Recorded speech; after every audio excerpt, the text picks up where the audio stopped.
You know, buying a car is one of the biggest purchases most of us will ever make. But if you choose the wrong one, that dream car can turn into a total financial nightmare, just one repair after another. So, how do you make sure your next ride is a smart investment? Well, that's exactly what we're going to figure out right now.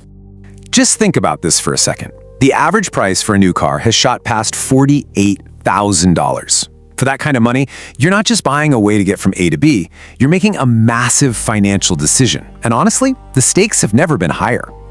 It's the question on every car buyer's mind, right? You've got thousands of different models, tons of conflicting reviews. How in the world do you tell the difference between a dependable workhorse and one that's going to leave you stranded on the highway? Well, you came to the right place. Over the next few minutes, we're going to cut through all that noise, break down the real data, and give you the playbook you need to make a much smarter choice.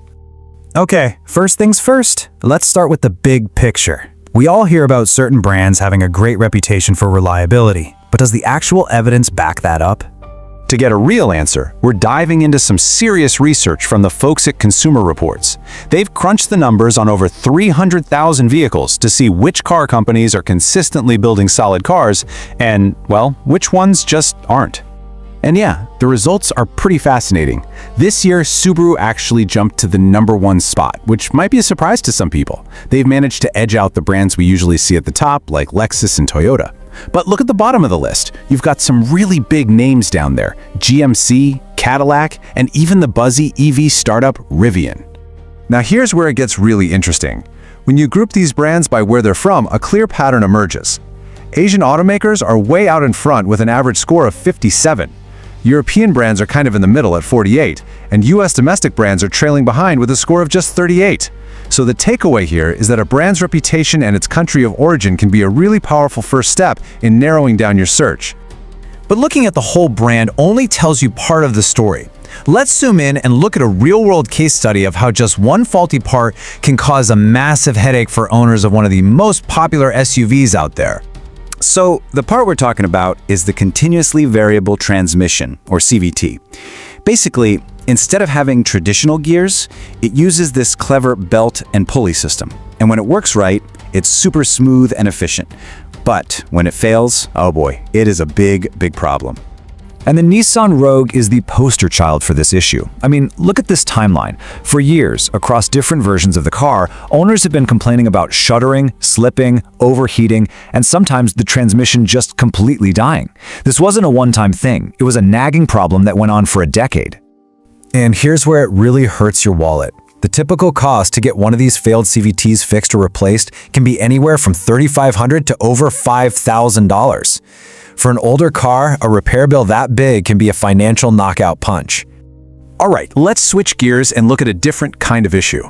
This one isn't about a single car model having a weakness. Instead, it's about one single bad part that affects a whole bunch of really popular vehicles from a major American car maker. So what you're looking at here is called a Technical Service Bulletin, or a TSB. It's not a recall. Think of it more like an internal memo that the car company sends to its dealerships, basically saying, hey, just so you know, this part is kind of faulty. If a customer complains about it, here's how you fix it.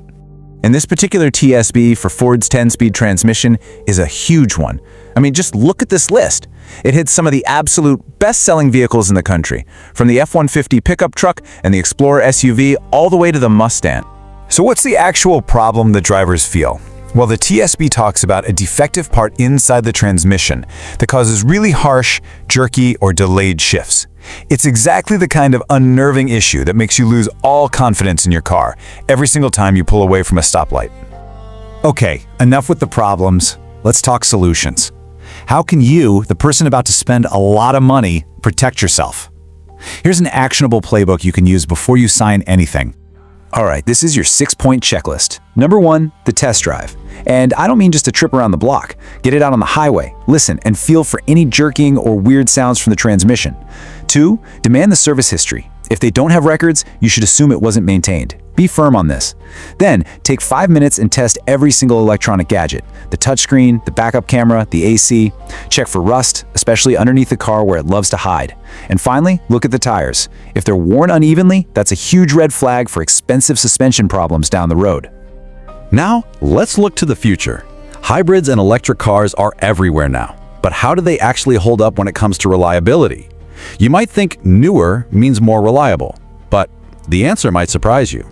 It turns out all that new complexity can lead to a lot more headaches. According to the data, EVs have, on average, 42% more problems than good old-fashioned gas cars. And plug-in hybrids? They're even worse, with a staggering 70% more issues. The reason is pretty simple. They have two complete power systems, a gas engine and an electric motor, which basically doubles the chances for something to go wrong. But it's not all doom and gloom.